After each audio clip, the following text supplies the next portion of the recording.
am Negan.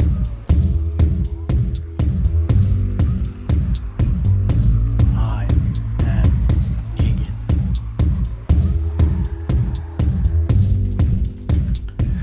What's up, people? We are back. This is it. The final season of Walking Dead, the mothership, the proper. This is season 11, episode 1. Was it Acheron, part 1? All right, I'm Adam Vale, joined by Richard Bailey Jr. and Carlos Romero. What's up, guys? Yo, what's going on, people? Yeah, what's up, everybody? This is it. This is what we've been waiting for. This is it, people. Oh, man. All right, I enjoyed this episode. Just heads up for new listeners out there. If you have not watched this episode, we're full of spoilers.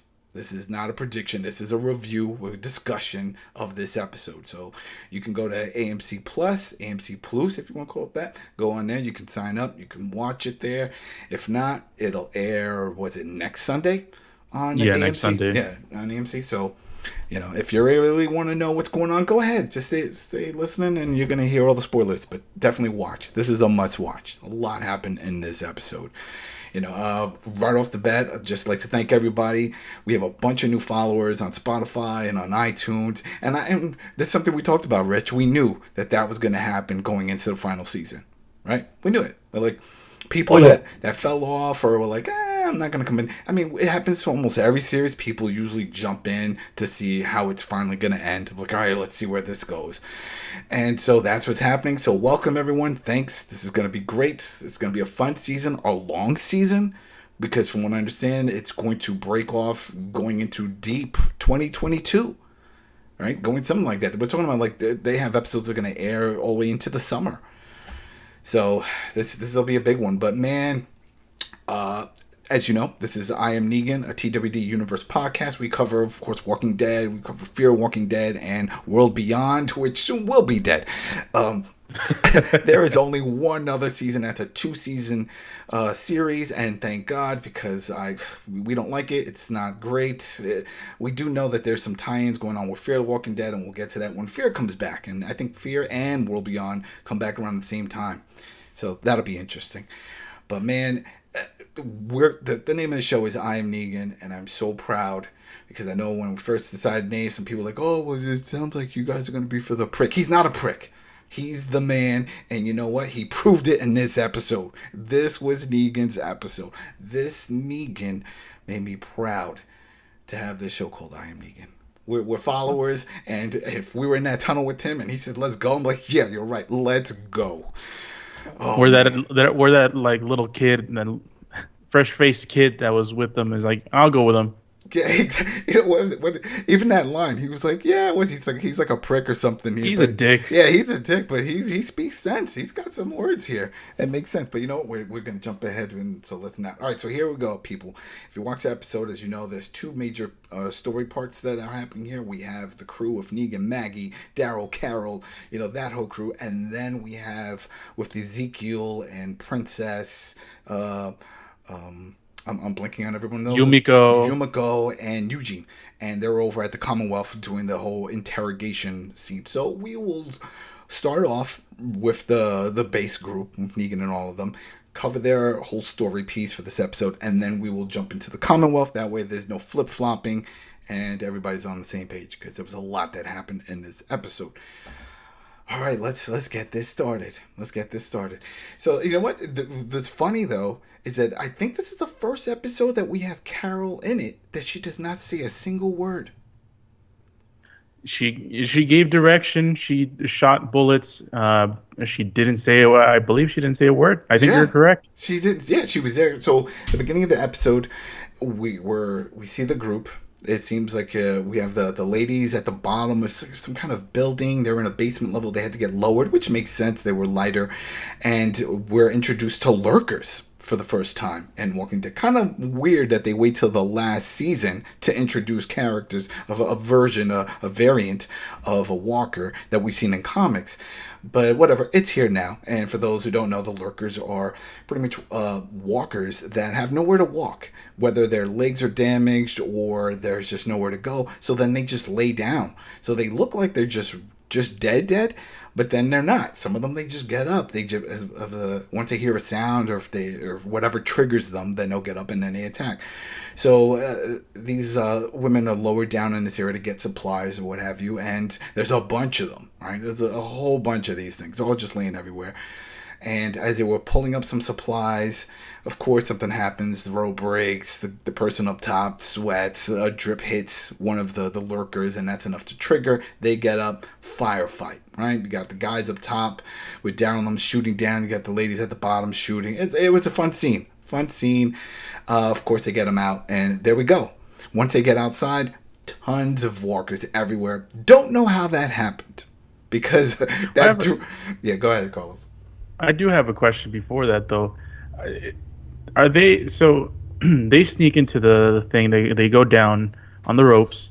I was surprised they didn't they were just lurking and they were walking past him. I'm surprised they didn't just do silent kills on all of them. It's like, okay, let me just put a knife at the head of this one, knife at the head of that one.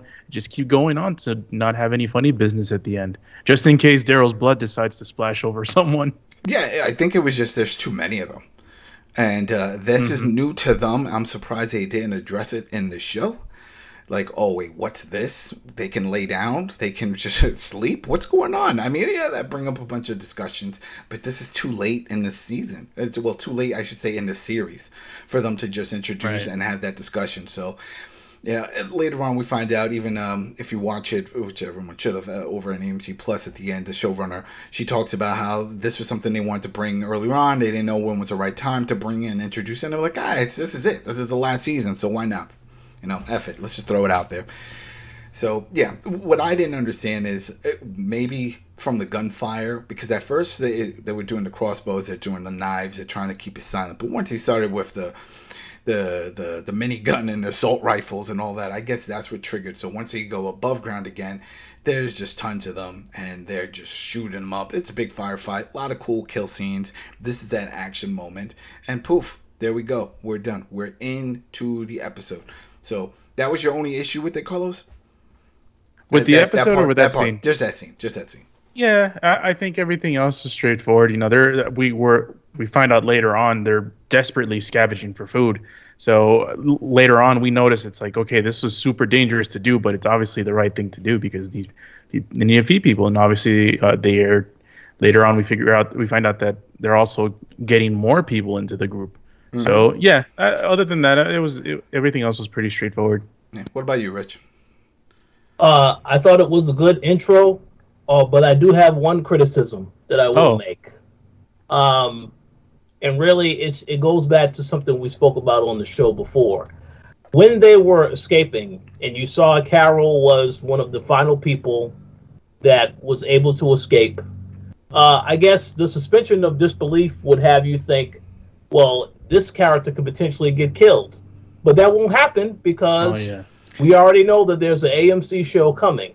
Another show with these two characters. So yeah, that's calendar, and we definitely know it's not a prequel because they didn't know each other prior to what they did. So it's not like, oh, well, this is their story when they were buddies in the same town. No, that didn't happen. So yeah, you're right. There's... But I definitely, I don't want to take away anything from the intro. I thought it was a great way to start the season.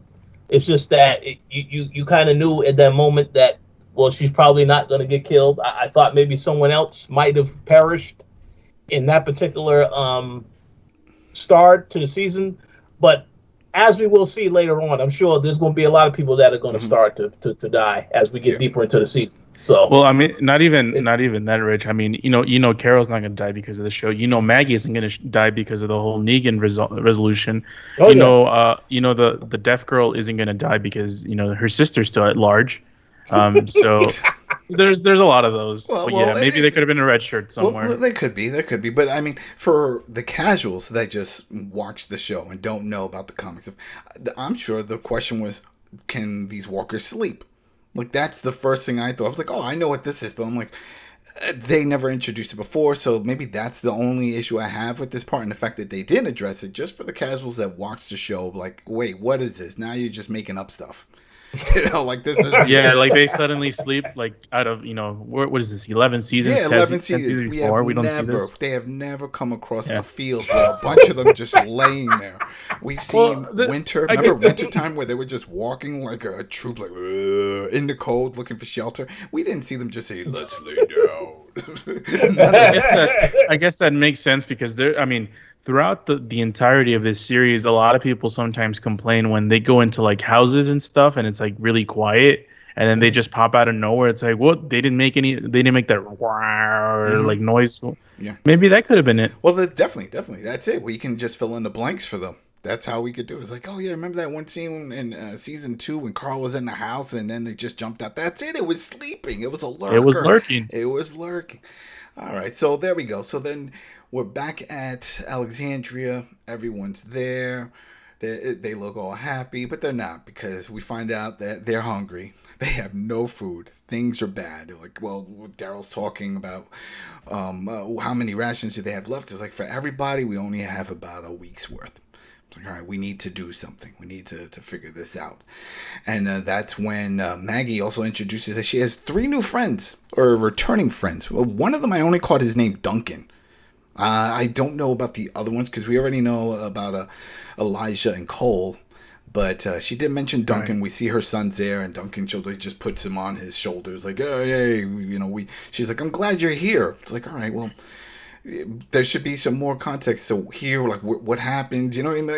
I don't know. It was just weird. I was like, all right, well, is that guy going to die next? That's the only thing I could think of. It's like, oh, you introduce new faces so that way they can die later on. So they have to have some people die. But anyway, they're introduced and we're finding out that they need food. They have no food and they're trying to figure out, what are we going to do? What are we going to do? And then Maggie comes up with an idea. It was like, well, we could go to my old camp. And what was the name? It starts off with an M. I wrote it in my notes. Yeah, it's slipping my head right now. Meriden. I think that was it. Meriden, I think that's, yeah. Well, that's it. Anyway, the point is the main camp that she was that she was at for those 6 years that she was away from the Alexandria crew. She's telling a story, and she was like, well, the people, and that's the other thing, she didn't mention them by name. She didn't call them Reapers, but they called them Reapers in last season. Yeah. Right? So it's like, why not address them by name? Maybe this part was filmed during that time and they didn't discuss it. I don't know. But she just said the only 2 things they knew about them, she said, was that they come at night. Right? And that they come to kill them all and do that type of thing. They're just horrible people. And she said that there were some walkers that came into the town. She starts talking about the story about how she thinks it was planned because then they went to lure them away. And then when they came back, everybody was dead. And it was horrible. But then her whole thing is that she thinks that if they go back, that there's not many left. Because if you remember last season, they had one that was hunting them, the sniper. And they took him out. So she's like, well, the fact that there's only one, that a lone wolf coming after them, tells her that there's not many left. And that maybe there's enough that they can just take control there because they said all their food's there, their crops. I'm assuming they had a similar setup to like the hilltop with a garden and all that stuff. Because she was like, yeah, we can take that back and then just start over. I mean, we got more heads now. Let's do this. And then, of course, your boy Daryl. Oh man, let's do it. Of course, yeah. Of course, he was way too quick to join the fight. I was surprised. Yeah, I'm like, well, we're obviously gonna get backlash from a certain group. We got that from who did we get that from? We got it from like 2 people. I think was it Gabriel? No, not Gabriel was in Wonder Woman. No, Gabriel. Everybody was in on it. The only 2, and we'll get to it, was Negan and the kid. No. From the when they were at Alexandria, there was 2 people that were against it. Oh, what's his name? The guy without the hand. Oh yes. The one with the I'm blanking on his name. There's so many characters, but yes, I know what you're talking about. He was the one that had the solo episode with Gabriel. Yeah, he wasn't against it, and Homegirl was against it also. The Latina sister. Yeah, she was against it too. Yeah, so they did have pushback, but obviously I was surprised. Daryl's like, well, I'm going in. That's it. Let's go. No one talked about how far it is or how long it's going to take. What are we going to do? We need to think about now surrounding areas because they sort of talked about it's like, yeah, we there's nothing around. I was like, all right, well, this is where we're going to go. This is what's going to happen. This is a trip. So everybody that's there, and Carol's there too, they all give like a nod or a little nod. No one says yes. So at first, I wasn't sure. I had to rewind and watch that part again. I was like, because he was like, well, all right. And then he walked out. So it's like, oh, you going by yourself? Did everybody really? I thought you needed verbal confirmation here. It's like, because the camera just pans over to Carol and all the other crew and Maggie and everybody. Of course, Maggie's going to go. It was her idea. It would be funny if she's like, well, I'm not sure about doing it now that I think about it. But no, they're all in on it. And then the group walks out. Now we see some of the other people. I think that was it. That kid. Is he with the Duncan in him? I don't remember ever seeing him before. I think he's new. Yeah. Right? He's new. I don't know if he's just Maggie's crew or not, but anyway, let's just get to the good stuff. This is it. Next scene, boom. It's a rainstorm. It's at night. They're out on the open road.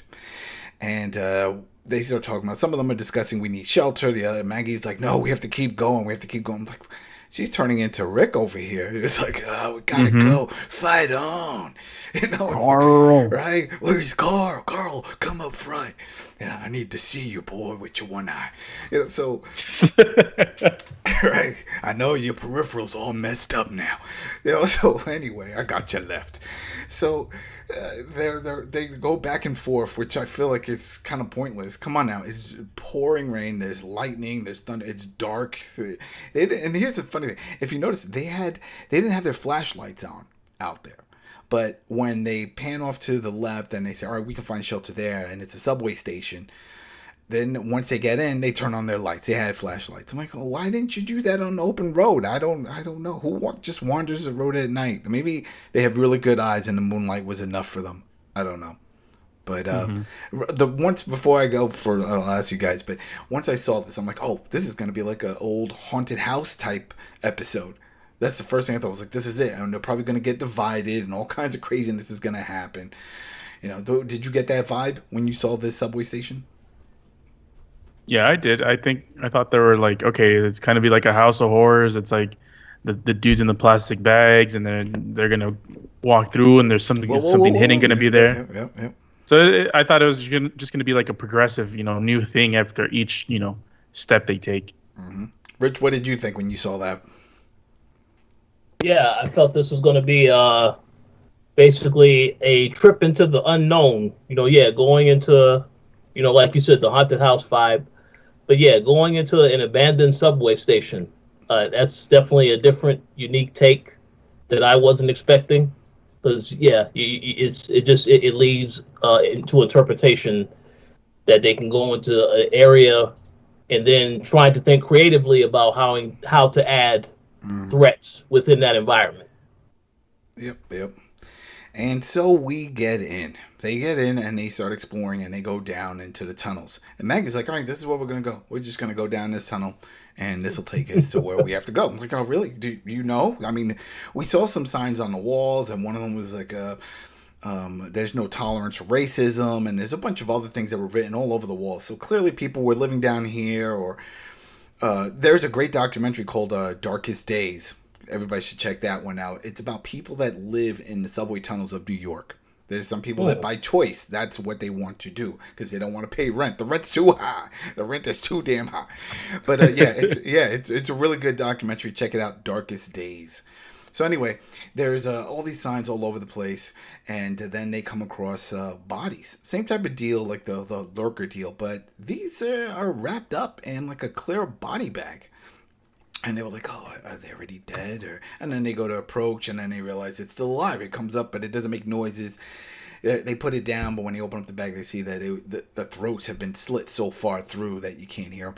Now, if I was the person doing the killing, I don't know if I would go that far, only because I want to hear them if they do break out and start coming. Then we know it's like, oh, Jimmy that died the other day, he's back.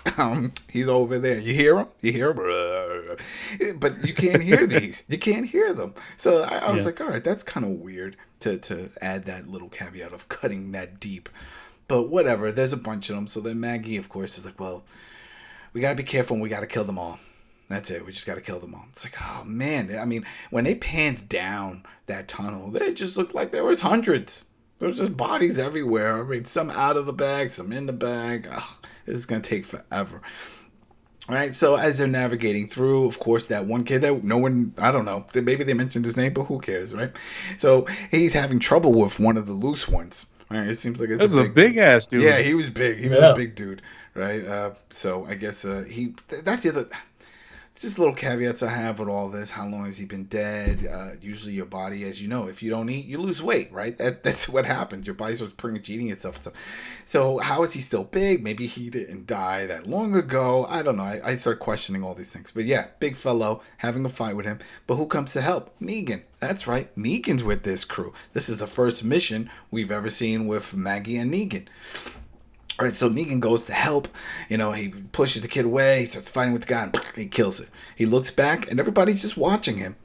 And she's like, well, we just got to be more careful, and starts walking. And this is where our boy Negan goes on his rant. He's like, why are we doing this? What is the point of this? Why are we going through this tunnel? We don't know if there's even an end to this. We don't even know if the people that did all this are still here. This is a death march. We're following her blindly with all this. She's acting like a dictator. He went on this rant.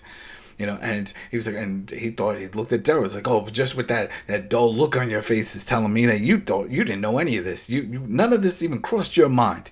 And I was like, he's referring to the fact that she's getting him so she can kill him, essentially. Well, that's what he was saying too. Yeah, he was like, he thinks this is all a plan also, because he was like, why am I even here?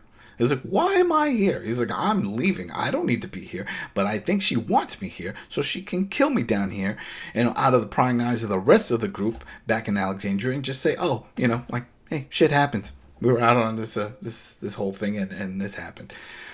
And the best line. Oh man, when I heard this, I was like, oh.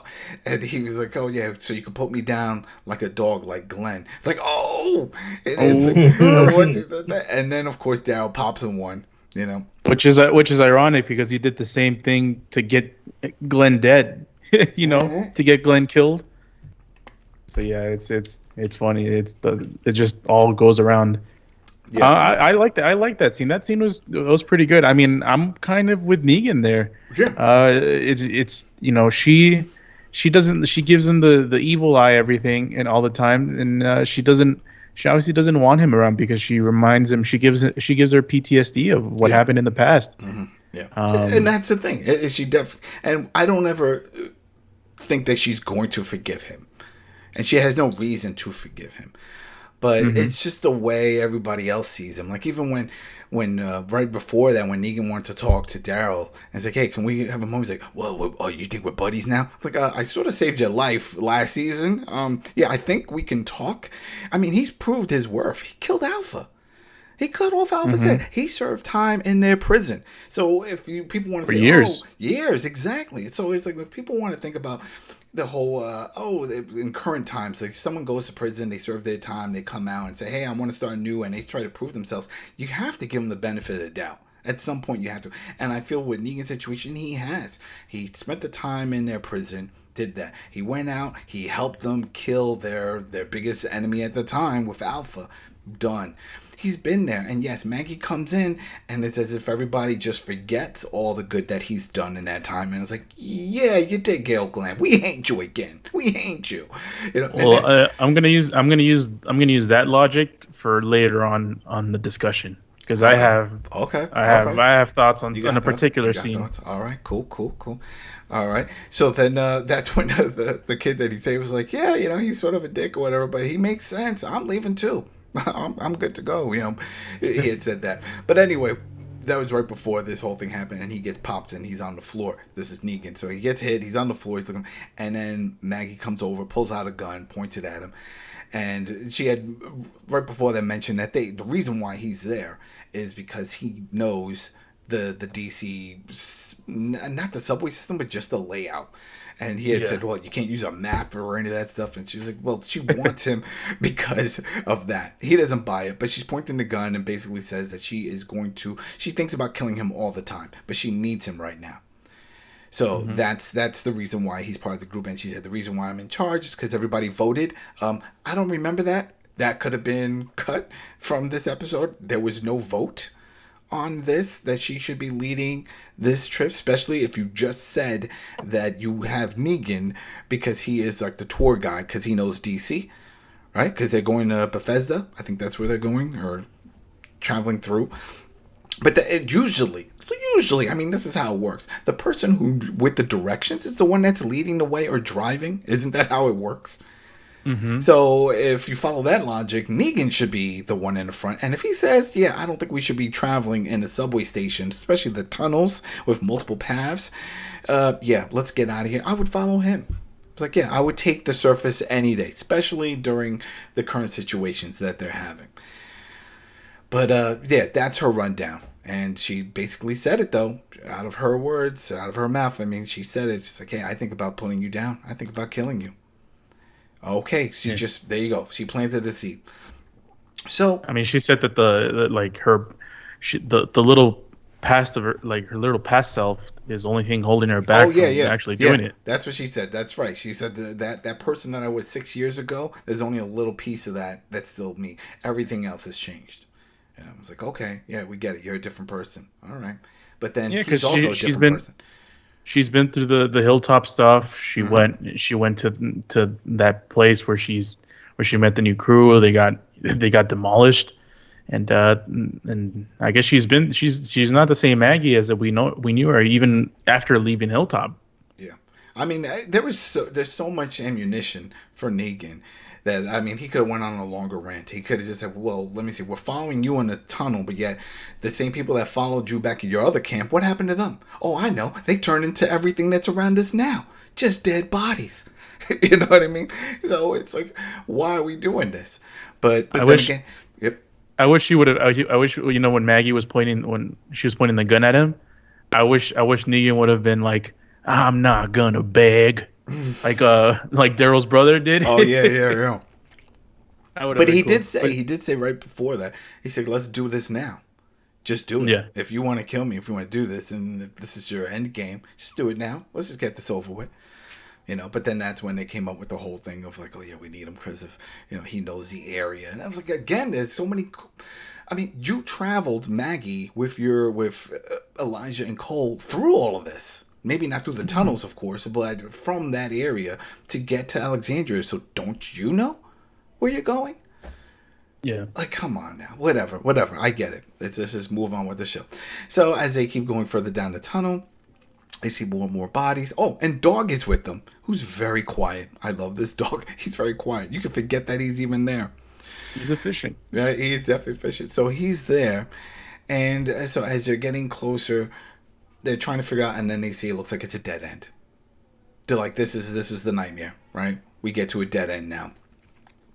So they don't know which way to go. They see there's another path, and then as they're arguing about it, that's when you start hearing like groans and stuff, and poof, one of the paths is a bunch of walkers coming. All right, these are not in the back; they're good to go. All right, so they're coming at them. There's a whole big fight. Everyone's going back and forth. They're freaking out. They were like, all right, what are we gonna do when we do? And then they found that there's an area that they climb up on the side of the wall, right, to get to the above ground. So they start climbing up, and it's down to Daryl, Maggie, and Negan. And then all of a sudden, the dog, which makes sense, he's barking, he's freaking out with all these walkers. And that's the one other issue I always thought about, that if dog tries to defend and he bites one of these things, does that mean he gets infected? Because the blood and everything's in his mouth? I don't think, does it affect, I mean, that's a good question. I mean, have you seen an example of animals we saw a horse. I remember a horse being infected. Or we saw them eat a horse. Maybe it doesn't happen. Maybe it doesn't happen for animals. I don't know. But he takes off. He starts barking, he takes off. So then Daryl's like, I got to go get my dog. And then Maggie's like, no, we got to go. And they're fighting and they're shooting and doing the whole thing. And he takes off. He goes down one path. There goes that. So now it's just Maggie and Negan. And then Negan climbs up. And then Maggie follows. And as she's climbing up, one of the walkers grabs her ankle, starts pulling her and pulling. She's kicking off. She's trying to climb, pulling. And then you pans over and you see that Negan's looking back. And then she's looking up at him. And she just says, Negan, like help me. And he doesn't. He turns his head and just keeps going. And she's like in shock. And all of a sudden we see her slip down. Boom. She's gonna have to. Man. All That's right. that's where I had that's my biggest issue with this whole episode. All right. Just what that was the decision. issue? What the decision with him not saving her? Yeah. You think he should have? Negan. Well, it's not about whether he should have or not. It's whether this character would have done it, and the way Negan has been.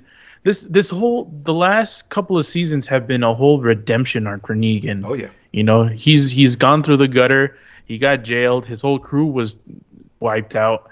And then he walked up, and remember I told you that you were mentioning a couple of stuff about Negan doing. It's like he killed Alpha, he saved Judith.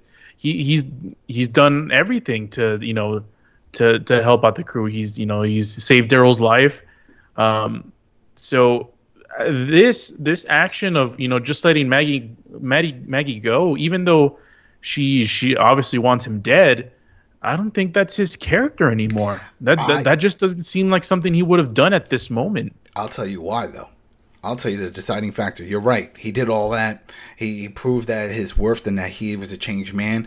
But that moment that we just discussed with her pointing the gun and said, I think about killing you all the time. That she thinks about it. That was enough for him to say, you know what? Yeah, I'm a different man. Everyone else seems to forget that I am a different man. But you definitely will never accept that I have changed. There's no point in trying. And we said it. There's no way she's going to ever forgive him. And I think he, at that moment, hit that notion in his head. It's like, there's no way she's going to ever forgive me. She's always going to be a thorn in my side. I'm always going to have to look over my shoulder. Hell, she just pointed a gun at me while I was down. So why even bother? He didn't kick her or do anything. He just let her do her own thing. And if she could survive, she could survive. Not too damn bad. Also, remember, Daryl is still down there. He doesn't know, so maybe Daryl can help her out. That's the other thing we don't know. I mean, I don't think she's dead.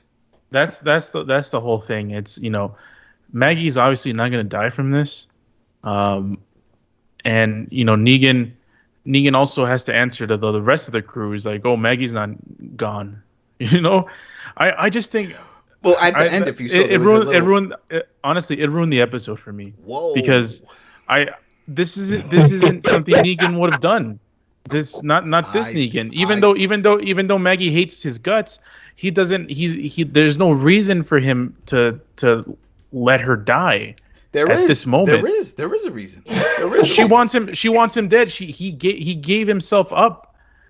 He gave himself up. It's not like he was looking to save his life at that moment. So why 5 minutes later when he's up on the train, he's like, oh, let me preserve my life this time. No, it wasn't to preserve his life. It was just to ignore her life. That's it. No. He's doing it because if what people are going to say is he's preserving his life by letting her die so she wouldn't kill him. That's the whole thing. And I'm like, no, that doesn't make sense. No, well, yeah. Rich, what do you think? So, I think Carlos has made some excellent points. My issue is that I think I'm a little mixed on it right now because part of me feels as though that is exactly how I expected Negan to respond. Because if he is going to make up with Maggie, I think that has to happen over time. It shouldn't happen immediately in the same episode where she said, "Oh, there are always times that I think about killing you," because then that would be a little unrealistic. So I'm okay with him, making this decision to not help her. Although I think it would be a lot more outrage if he just straight up pushed her. Yeah. For into the zombies as opposed to not helping her, because then I can see people getting really angry about that. Mm-hmm. He didn't. Rich just reminded me of something else, and that just made me even more upset. They did this. The whole reason why they did this is to create even more conflict between them. I'm like, okay, yeah. I'm fine with Maggie holding a grudge forever with Negan because he killed Glenn. Okay, that's unforgivable for her, and obviously you can understand it from her point. So I'm fine with having this grudge and Negan trying to redeem himself every single time, every step of the way, and to get into her favor. But this action, or his like unable to do something, they're just doing it to divide the rift even more. And I'm like, we didn't need that. She already hates his guts enough to kill him. Why are you doing this? Why are you making this rift even bigger? Like, we already have the tension. I think you put too much into this redemption thing with Negan. I think you're making it seem like they're thinking that he turned a new leaf and he's completely Mr. Good Guy. He's not. No. But he's definitely not toward her, because he tried. He came along. He didn't do anything. He was being helpful. Never questioned it. But once he does question, then, of course, everyone turns their back and they look at him like he's the a-hole again. As if they just turned back time and they forgot all the good that you just mentioned that he did do. And she wasn't there for any of that. She wasn't there for when they had the whispers. She wasn't there when Judith went wandering off. She wasn't there for any of that. Now, yeah, but that doesn't mean that his character isn't like that. No, but we don't know if they ever even told her about, like, hey, listen, we didn't just let him out. He's been doing a lot for us. I think I can give Carlos a very good explanation as to why they're focusing so much on this. Is because this is the question that we asked when the show returned last season for the little last couple of episodes, why it felt like they were trying to avoid the confrontation between Negan and Maggie. So I guess they decided. Well, we know for sure that for sure is a reason why, but I guess from a storyline standpoint, they knew coming into this season they had to really explore that. So I think this is only there to further explain the issues with their relationship, and that's why they made it a big deal. But I do agree that it is a very risky decision to do that. But my criticism would be that you end the episode on this. I would have preferred if AMC made this a 2-episode season premiere so you can see what happens, but instead we got to wait until next week to find out what happens. Actually, now 2 weeks. Now 2 weeks. 2 weeks. Yeah, 2 weeks now. Because, well, at least for us here. Yeah. Well, Rich, here's the thing. We know Maggie, and Maggie's never going to forgive Negan. Yeah. We know that. We know what Adam said. She didn't see any of the things that he did, but we did. So we know what's in his heart when it comes in terms of defending people in his own camp. He decided he left Alexandria and he came back to save Alexandria. Yeah. So this is his group. Maggie, whether he hates his guts or not, is part of his group. No. So here's the thing. Do you think if Maggie didn't pull the gun and pull that whole thing, and they just made it to this point without that scene, that encounter, exchange there, do you think he would have helped her? The point is she didn't need to pull a gun for him to know that she wanted him dead. He said it even before she pulled out the gun. But she never told him the real reason why he was there from the beginning. If she doesn't want to talk to him, she doesn't, and nobody else. Exactly. But then he's trying to prove that he's not that, as when you saw when he saved the kid. And then they all watched. And no one responded. They just like, all right, let's just keep going. Whatever. Who cares? Like, this doesn't change anything. But he's been saving and been helping out for years now. And now he just decided to stop? Well, he did stop because he saw that Daryl was now turning his back on him. With the, you think we're buddies now? I was like, well, we were for the past few years. Yeah, I pretty much do think we're buddies now. She comes back, and then now you're giving me the cold shoulder. That's kind of BS. He was locked on a prison for fucking years, and he still saved Judith. Yeah, because he wasn't a prick. I don't think, and I don't know, maybe we'll have to do a whole other episode about this, but I think he was never in the wrong for anything he did. Yeah, I think I agree with you on that. I mean, I just think the way that he's acted, whether Maggie saw him do it or not is irrelevant. What we know is that I'm not going to say he's a good guy, because obviously there's just a whole bunch of gray in an apocalyptic world. Mm-hmm. But do we know that he is willing to save his comrades, people, even though he doesn't like them? He doesn't think Daryl is one of his buddies. Like, he was, but he did. But he still saved him. Yeah, he saved Daryl. Right. But obviously he liked Judith. We know why he saved her, because of his connection with kids and all that. He saved the kid that we didn't even know his name, and he still saved him with that with a big fat walker dude or lurker. I mean, the bigger question is, yes, he didn't save Maggie, but we also know that Daryl, he doesn't know that Daryl, well, he does. He did see Daryl run off. So he knows Daryl's down there. So that's the other issue that someone could always argue is like, well, if by not saving Maggie means he didn't help Daryl, because if he could pull up Maggie, who knows? He didn't know. Maybe Daryl had found Dog and was right behind her to climb up. We don't know. I mean, that's going to be when we showed the little sneak preview. Already we see somebody pointing a gun at him, and he's like, "Yeah, I did what I had to do. Whatever. It is what it is." And I'm curious.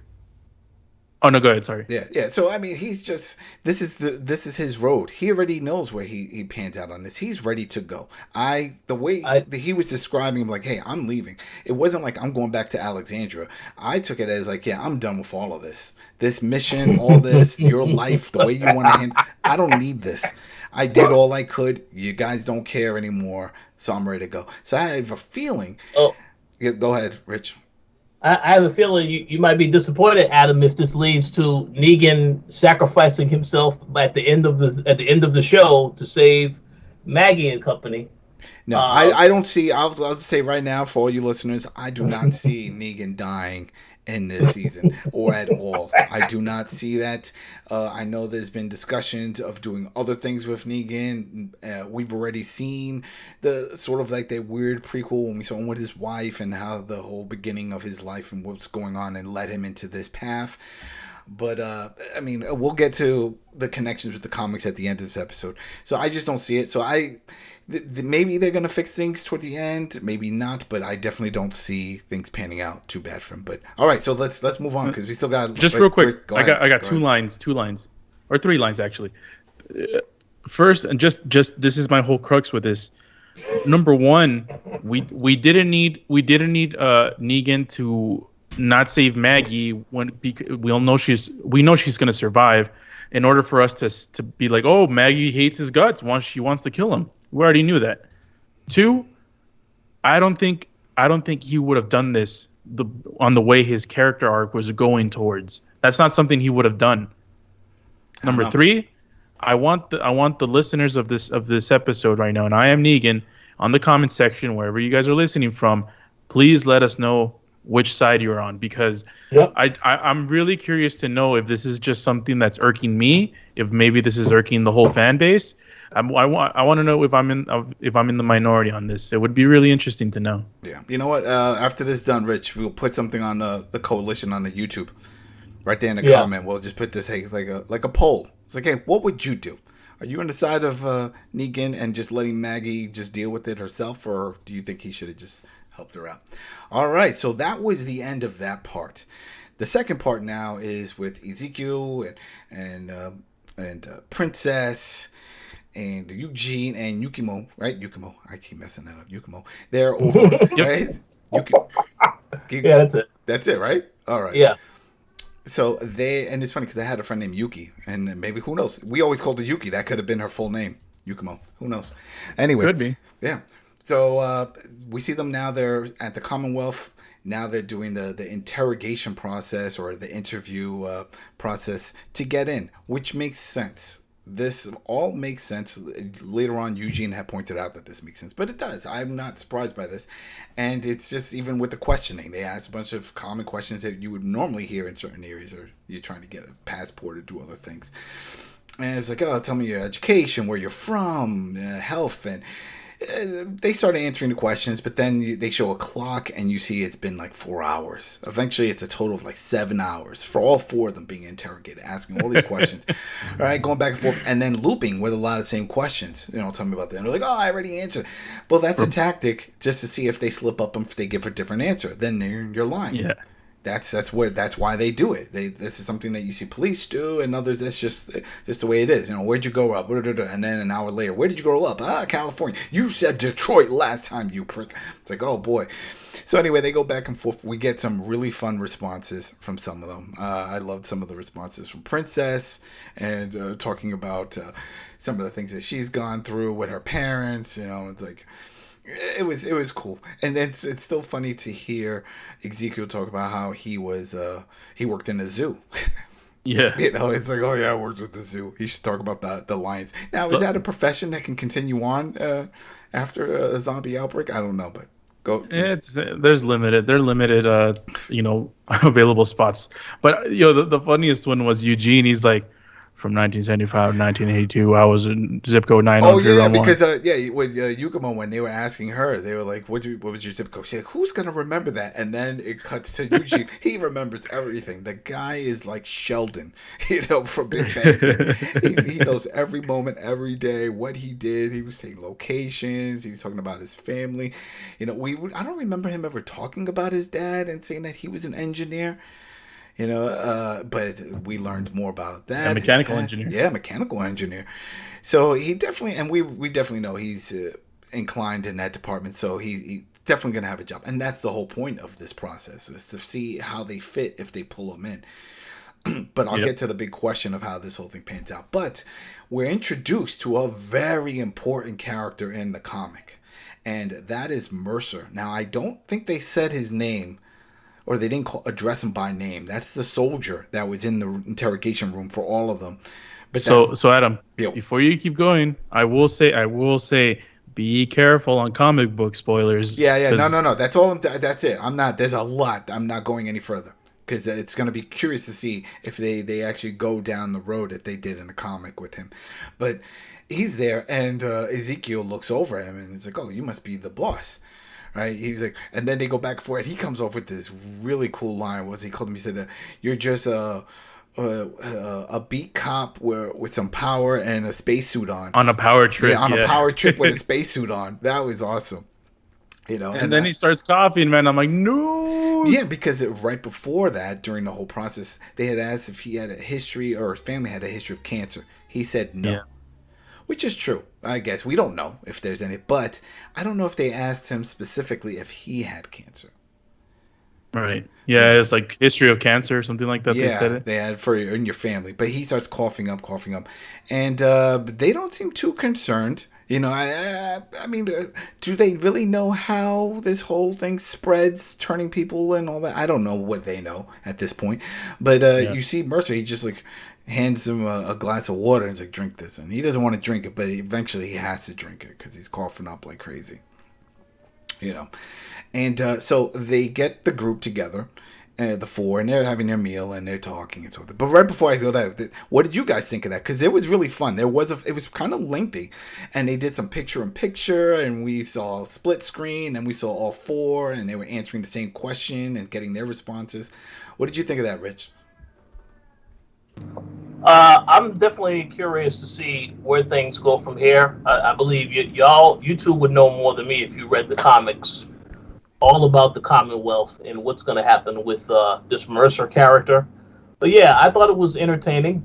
It gives a little bit more of a background on some of the characters, where they came from, which I thought was important because some of those details I did not know about until this episode. So yeah, I thought it was entertaining for sure. Yeah, it was pretty good. I just liked all the different answers to the same questions, and it's like, it just, Eugene, man, he was really good. Him and Princess, I think, were the two best ones. Yeah, Princess. Awesome. But shout out to Ezekiel, man. He called him out. He knew exactly who he was dealing with, and the character, I'm like, I wonder. You just look at him, I'm like, oh, I wonder what he's up to. Yeah, it's gonna be good. So then after that, they're sitting at a table. They're still in their holding cell, and they're talking about it and trying to figure out. And they were like, all right, we got to get out of here. This is a no-brainer. We just got to leave. But right before that, there's a group. I think it was just a couple that was in the cell next to them. Princess goes up and she starts asking him, it's like, so how long you guys been here? And he was like, oh, I don't know, like 4 months. She was like, no, like 6 months. And it's like, what, 6 months? And then out of nowhere, soldiers come in. They grab him. They pull him out. And she's like, where are you going? Where are you taking him? He said, reprocessing. Well, it was a different guy. It was a different guy on a different cell. Oh, my bad. Yeah, all right, so there was a difference. So they grabbed another guy and he said reprocessing. So we don't know how long that guy's been there, but we definitely know that couple, according to the wife, had been there close to like 6 months. Well, and you know why they're doing that? They're it's taking months, maybe it takes years for people to get accepted because they just keep asking them the same questions every single time. They want to see who's going to break. Yeah, that and yep. And then Jack to see also their health, if anything changes. Are they carrying any plagues or any other little ailments that are going to appear? I mean, it sounds horrible, but we see a lot of this going on even now in our immigration process. Like there was it wasn't like that all the time. I remember I was just watching something about Ellis Island, and they were showing it was like hygiene about Ellis Island and all the people going through, and they would just ask them same type of thing, basic questions about their life, tonight, your name, information, health, and they would do a quick physical just to check them out, and then they would put them in another holding room, check them over again, and then determine if they were eligible to go into the United States and to work, and that was the main reason. So. Yeah, I mean, they were dealing with hundreds of thousands of people back then. But here, I guess... Rick just asked 3 questions. What? Rick? Go. Rick, all he did was ask 3 questions. Oh, yeah, that's right. Rick, yeah, you're right. He just had, have you ever killed anybody? And the whole thing. Yep, that's it. He why did you do it or something like that? But somebody should have said, hey, by the way, I have chlamydia. What? Oh, shit. Here we go. All right, so now we got to let everybody know. All right, we got to be careful with you. But yeah, it was interesting because then when she comes back and we're like, yeah, we got to get out of here. And Eugene agreed because at first he was like, no, we're going to ride this out because he had mentioned Stephanie. Now, the interviewers, they don't say anything about Stephanie. They don't say, oh, yeah, we know her. Oh, yeah, she told you to come here. Because that was the key part. They were like, why are you here? Why were you at the train yard? And he's like, well, I've been corresponding with Stephanie over the radio, and she said to come meet her here, and that's why we're here. And that's the whole thing. But when he's trying to explain to the rest of the group how they should just ride it out, that's when we see that guy get carried off. We find out that they've been there 6 months, and poof. So, what do you guys think? Do you think that this is something, even if you were part of that group, would you have stayed or still contemplated the whole idea of just leaving? Like, all right, we got to find an escape. This is not a good place. Well, I mean, obviously Eugene was waiting to wait for a little bit, but when they heard months, he obviously I guess the first thing that came into his mind, I was like, yeah, we can't wait months for, Alexandria still needs us. We have a group of people that still need us. We were here just to get help. So taking months over a year, your friends might not be there in a couple of months. So yeah, I'm with the group. I would have been, ready to leave. Yeah. So this is an interesting, and now the next 2 scenes for their segment, one just threw me off for a loop. But one of them, it starts off with Princess. It looks like she's daydreaming or something, or hearing the voices in her head again, doing that whole thing. And she starts laughing and smiling. And they're like, what's going on with you? It's like, oh, the two over there, they're flirting. It's like, they're not even moving. Yeah, but they've been doing it, and they do little... So she's very observant. That's what they find out. She knows almost every little detail about the guards that are out there, the soldiers. She knows their little quirks. She knows which one is hurt based off of a limp. She knows that even their internal gossip, and that 2 of them are having some kind of sexual fling.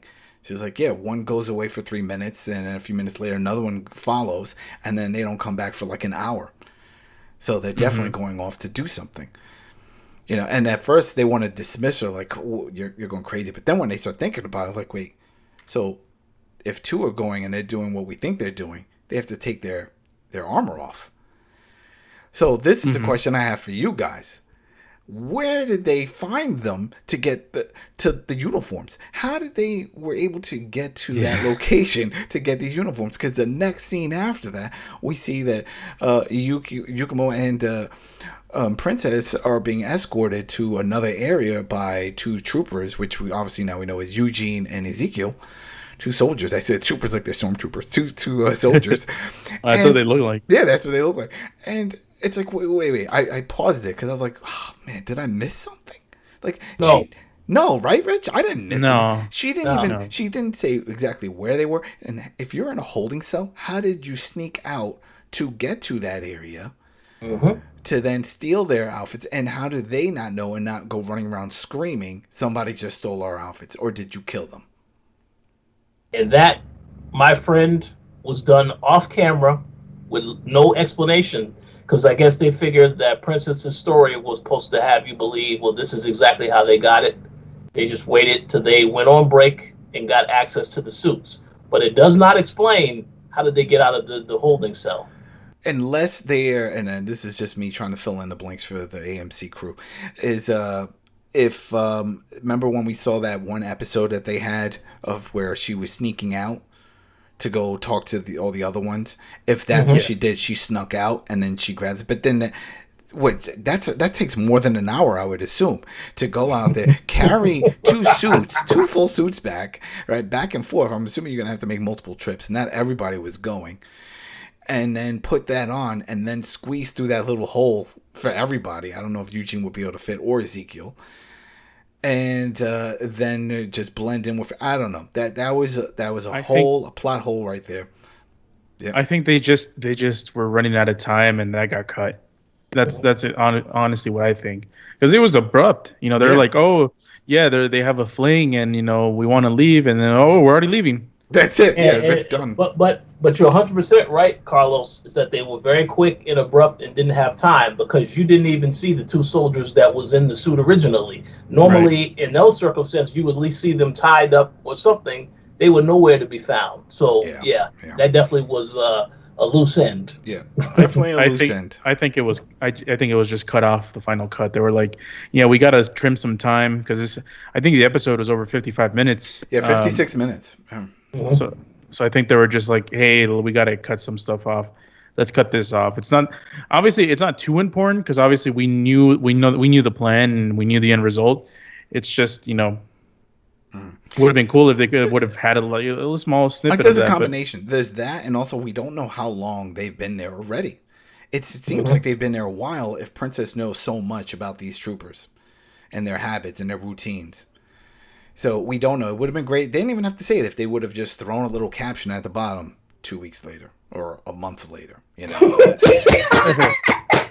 I mean, come on now. Like, even when they were doing the back and forth from the crew in the subway tunnel. I thought you were talking about the stormtroopers. See, the stormtroopers. See, the crew in the subway tunnel, remember, that was happening at night. But then when they were doing the flipping back and forth, it was daytime for Princess and the crew there. So clearly it's a different day. So how many days? How long have they been there? It would have been great just to throw that, because they were showing the clock, showing how long was 7 hours of interrogation, and I think that was like the first day. How many days did they get interrogated? Was it 7 hours every day? Yeah, I don't think we had, unless they mentioned it and I'm just forgetting. I don't think we know how long they actually were there in total. Getting interrogated. Yeah. Well, we're getting toward the end of this, and this is a key part. Once they get down through the hall and they go into a room, then we see the bulletin board. And this one said for expedite assessment into the Commonwealth. And there was all these pictures all tacked to this board. And now their whole point, the crew now, is just to get out. They're like, we're going to pass this. We're getting out. That's it. We're going to escape. But Princess noticed that she sees Yugumo's picture up there. She's like, hey, I see you. That's you. So she looks over, and sure enough, there's a picture of her there. I paused it a few times. I tried to zoom. I couldn't tell if it looked like it was a torn picture. Yeah. Right? There wasn't. You don't see if there was another person in it. But clearly, it's someone that she's close with that put that picture. Yeah, it was a picture and a Post-it, so it was from her sister who's looking for her. Oh, see, there you go. See, there with the Post-it. All right, so it's the sister, and then that's when she says, "I can't leave. I have to stay." And then they look. It's implying that her sister is in the Commonwealth, right? Yeah. Yep, exactly. Because that's the whole thing. That's why with the whole expedited, that they already have a sibling that can vouch for them, or a friend or a family member that can vouch for them, and so if you see any of these people. Right, they are to be processed faster. They expedite to get them through to be with their loved one, because they have someone that can vouch for who they are. Because clearly they don't know any of these people. That's why they put them in the holding for so long, to catch them if they're lying and stuff. So there goes that, and then it ends. But that was a key. Now, before I go into some comparisons with, not spoilers for the comic, just some comparisons of how things are carrying over from there to this point. What did you guys think of that discovery for Yumiko? Goddamn. Yuki. That's it. I'm just calling her Yuki. Go. Or Yumi. No, go ahead, Rich. Well, I was just going to say, Well, I thought it was interesting. I mean, the whole thing is that this all started because Eugene, he is the one that he wanted to meet the woman of his dreams, and he's been having these conversations with. So they came to for support and to make sure nothing bad was going to happen with him, which I understand. And to go to what you asked earlier, Adam, is if I was in a situation and I had a chance to leave, I would have said, Eugene, we've come far with you, but this is where we depart. And I would have left him there to wait for this woman and went on out and got out of there. But now, remember the other selling point that he was selling, that it was that this is a great place to live. Like, she was like, there's restaurants, there's life here, there's other things, normal things that we had part of our society. They're all here, and that's what he was selling over to the group also. But keep going. Okay, yeah. But yeah, and you are correct. He made that point, but at the end of the day, this is so that he can get close to this woman that he's been having these conversations with, and there was chemistry. So for them to now flip it and now make Yumiko also having a family member that's there, made it more personal for her to also stay behind. Mm-hmm. So I get that. As for the other two, we know Princess is going to stick around because she's found friends. She wants to stay around with them. She had the best during that interrogation. Remember when they were like, "Oh, so where did you meet up for the group?" "Oh, no, they found them on the road, the whole thing, and then they fell in love with me, and I stayed." And it's like, "Oh yeah, they fell in love with you." Yes, that's right. They love you now, and that's why you stayed.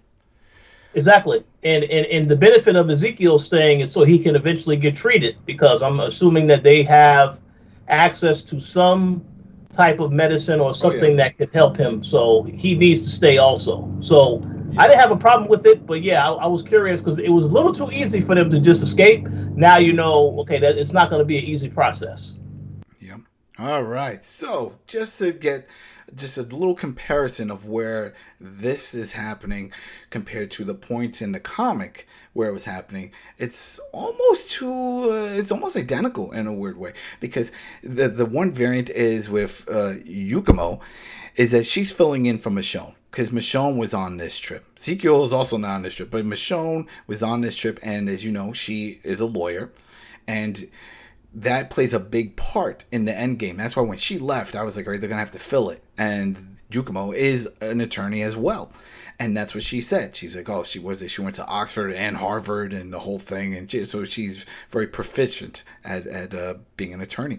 That plays a big part in that story arc, and I wasn't sure if they were going to keep going with that once Michonne left, but just the fact that they brought it up again, and Yukimo's part of this, and that's her profession, they are definitely going down that road. And that was the same thing that happened in the comic when they looked at the bulletin board. In the comic, Michonne saw her daughter on there and was like, I have to stay.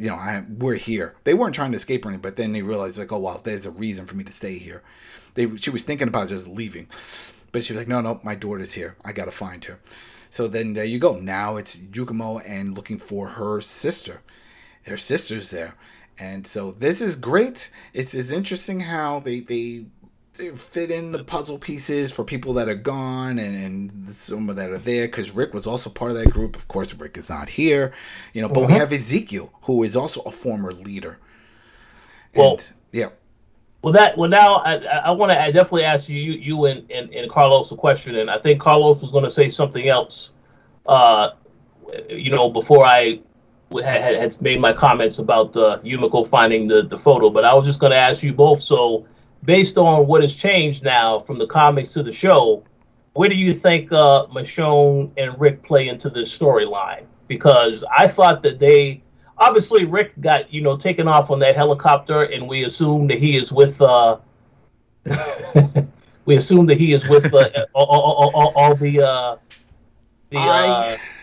but go ahead. If I remember, because it's been a while, from World Beyond, there was a statue there. Wasn't there a statue of Rick in that season? There was a statue of somebody. I don't quite remember, because that show was so horrible. Yeah, so I don't remember. I have to look that up, because I don't want to spoil, but there is some connection if there is a statue of Rick there. But because out of this crew, the two different from the comic is Ezekiel was replaced by Rick, and Yukimo was Michonne. That's it. But Eugene, of course, he was the reason why they had to go, and then Princess they picked up along the way.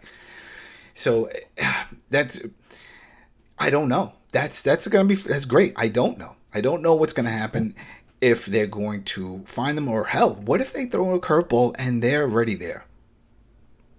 Well, what if they are possible. already there? Because remember when we saw Michonne, the last time we saw her, when she saved those people, there was a caravan.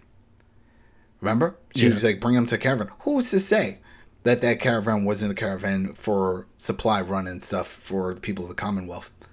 They could easily just show her up there. Boom. She's there. And they can do that. I don't know if it's been confirmed. I think it's somewhat confirmed, or we're expecting to see Michonne and Rick in the final season at some point. I mean, you could say, oh yeah, but remember, we were let down as two people that watched Shameless, that Fiona did not come back for that final season. Adam, Go Adam, ahead, hold yourself. You gotta have something. There you go. All right, so you heard them. Oh yeah, you're right. They gotta have something. They definitely have to have something, and it's expected. This is expected something.